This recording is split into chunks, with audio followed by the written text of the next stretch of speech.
Welcome back, football fans. Tonight is a massive night in Europe as FC Barcelona kick off their Champions League journey under the brand new UEFA format. For the first time in history, the Blaugrana are making their UCL debut on a Thursday night, and it doesn't get any tougher than facing Newcastle United at St. James Park.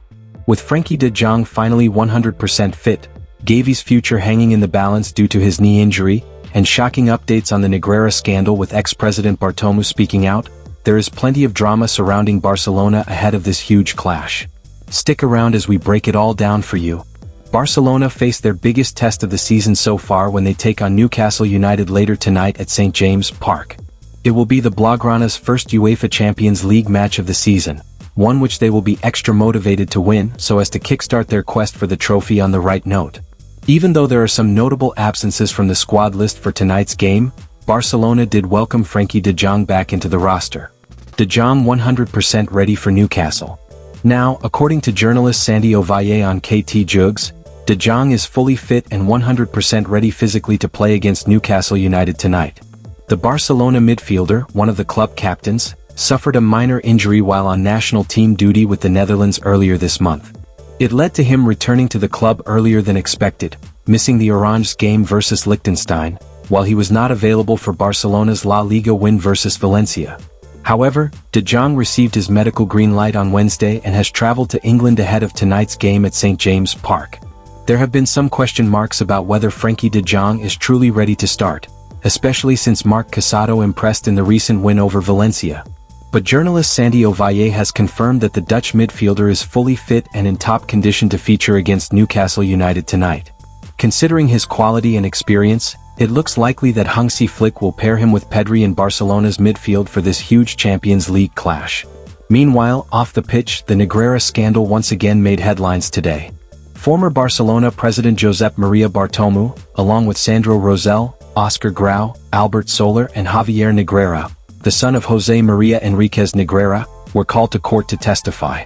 The case revolves around €7 million in payments made between 2001 and 2018 to the former vice president of Spain's referees committee, raising suspicions that they could have been aimed at influencing refereeing decisions in Barca's favor. While it is true that the payments were made, the club strongly state that they were for routine refereeing reports, which are a normal part of the game. Bartomeu speaks to the media. Speaking to the media after testifying in front of the judge, former Barcelona president Josep Maria Bartomeu commented on how it was a win for the club that the situation of the payments was clarified and that it had nothing to do with bribing referees. We have testified, some of us who were involved in the club from 2013 to 2018. Today, it has become clear that many of the theories that have been put forward over the last 2 years have been disproved. Elaborating on what the payments were actually made for, the former president said, "It was clarified that there were advisory services, referee reports and guidance both before and after matches, for both the first and second team, and that at that time there was financial compensation to be paid." A school of thought regarding the scandal stated that Negreira's departure from the federation had to do with his son being informed that he would stop providing reports to Barcelona at the end of the season in 2018 season. Bartomeu, however, made it clear that there was no such link. It has also become clear today that there is no connection between Mr. Enríquez Negreira leaving the federation and his son being told, in the first quarter of 2018, that he would stop providing services to Barca at the end of the season. The theory that one was the consequence of the other has also been dismissed, he added. Finally, the ex-president made it clear that all the titles Barcelona won at that time were purely out of merit. President Sandro Rosell also stated that at that time, the best team in the world, Barca, won all those titles on their own merit. Barca had great successes, we had the best player in football history and we won deservedly.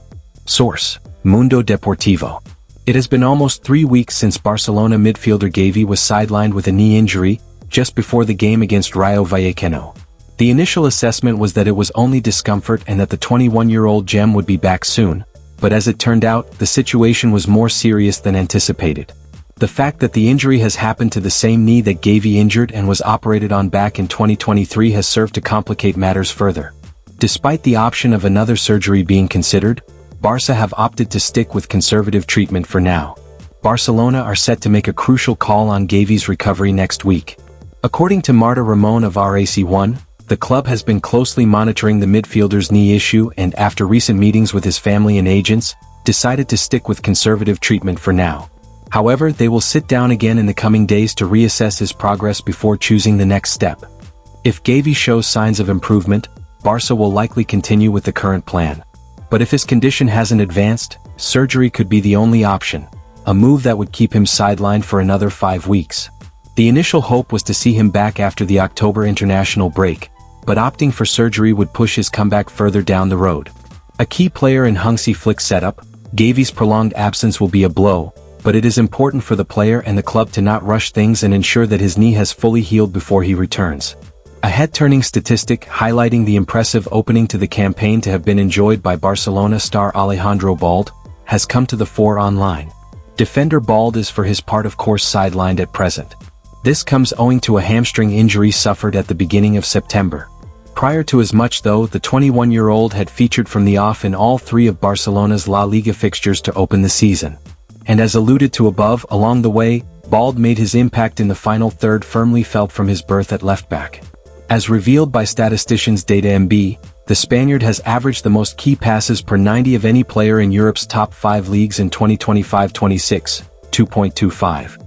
Also featuring on the list are former Sevilla winger Dodi Lukebakio, Manchester City standout Jeremy Doku, David Brooks of Bournemouth, and Real Madrid goalscorer extraordinaire Kylian Mbappe.